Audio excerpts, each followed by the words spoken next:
मिरजेत राज्य उत्पादन शुल्क विभागाची बनावट दारू तस्करींवर कारवाई. गोवा आणि मध्य प्रदेश येथील बनावट दारू.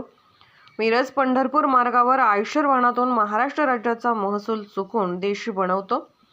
पिण्याच्या पाण्याच्या बॉक्सच्या आडून गोवा आणि मध्य प्रदेश बनावटीच्या दारूची तस्करी करणाऱ्यांच्यावर राज्य उत्पादन शुल्क मिरज विभागाने कारवाई केली आहे. पुष्पा स्टाईलने दारूची तस्करी करणाऱ्या दोघांना अटक करण्यात आली आहे. बियर, व्हिस्की असे दारूचे बॉक्स आणि ट्रक असा एकूण 68 लाख किमतीचा मुद्देमाल जप्त करण्यात आला. आरोपी जमीर अकबर मकानदार आणि शब्बीर अलाउद्दीन मकानदार अशी अटक केलेल्यांची नावे आहेत. मिरज ते पंढरपूर रोडवर सापळा रचून सदर कारवाई करण्यात आली आहे. राज्य उत्पादन शुल्क विभागाचे सांगलीचे अधीक्षक राज्य उत्पादन शुल्क प्रदीप पोटे, उप अधीक्षक ऋषिकेश इंगळे यांच्या मार्गदर्शनाखाली व मिळालेल्या गुप्त माहितीच्या आधारे मिरज पंढरपूर राष्ट्रीय महामार्गावरती सापळा लावून कारवाई करण्यात आली आहे. गोवा आणि मध्य प्रदेश राज्य निर्मित विदेशी मद्य भरलेला 6 चाकी ट्रक पकडण्यात आला. विविध ब्रँडचे विदेशी मद्याचे व बियरचे एकूण 651 बॉक्स जप्त करण्यात आलेत. 33 लाख रुपये किमतीचा मद्यसाठा आणि आयशर कंपनीचा 6 चाकी ट्रक असा एकूण 68 लाख 41,280 किमतीचा मुद्देमाल जप्त करण्यात आला. आरोपी जमीर अकबर मकानदार आणि शब्बीर अलाउद्दीन मकानदार यांना अटक करण्यात आलेली आहे.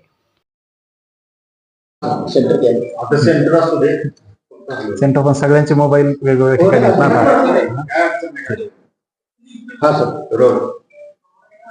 आज दिनांक 22 जानेवारी रोजी आमच्या राज्य उत्पादन शुल्क विभागाच्या मिरज विभागाला गोपनीय बातमीदारामार्फत खबर मिळाली की मिरज पंढरपूर रोड या ठिकाणी हायवेवरती एक संशयित वाहन, ज्यामध्ये की गोवा राज्यातून आलेली मद्य मोठ्या प्रमाणावर वाहतूक होणार आहे, त्या अनुषंगाने सापळा लावला असता आज कारवाई करून 2 आरोपींना अटक केलेली आहे, ज्याच्यामध्ये टोटल 651 बॉक्स गोवा राज्यातील दारू तसेच महाराष्ट्र राज्यात प्रतिबंधित असलेली जी विक्रीला गोवा राज्य निर्मित, मध्य प्रदेश राज्य निर्मित असे एकूण 651 बॉक्स पकडण्यात आलेले आहेत आणि 2 आरोपींना अटक करण्यात आलेले आहे.